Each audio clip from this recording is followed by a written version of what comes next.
Hello, everyone, and welcome to the 38th episode of Short Stories in Italian for Beginners. Here you will listen to a simple short story in Italian in a slow pace so that you can practice your listening skills. If there is a word you don't understand, don't worry. Just turn the English subtitles on and follow along. After you've studied the new words, test your pronunciation skills. Try and read the story out loud, replaying the video and double-checking your pronunciation with me.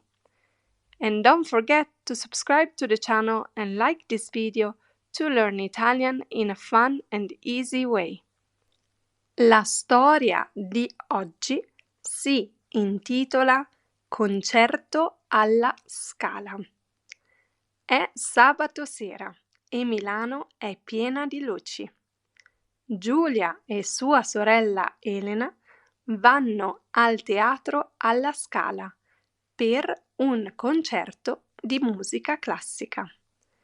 È la loro prima volta in questo teatro famoso. Arrivano davanti all'ingresso e guardano l'edificio. È grande ed elegante. Giulia dice: "È davvero bellissimo."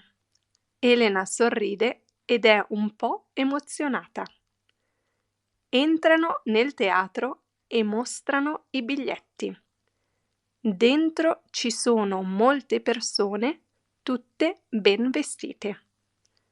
La sala è grande, con poltrone rosse e un grande lampadario. Le due sorelle si siedono e aspettano l'inizio del concerto.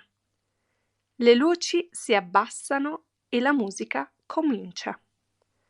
L'orchestra suona lentamente.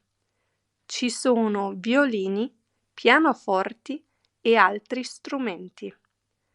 La musica è calma e poi diventa più forte. Giulia chiude gli occhi e ascolta con attenzione.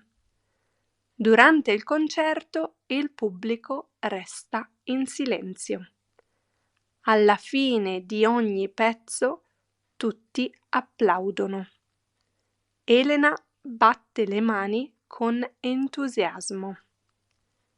Dopo il concerto, le musiciste e i musicisti tornano sul palco. Il pubblico applaude ancora, molto forte. Quando escono dal teatro è già tardi. Milano è tranquilla e fresca.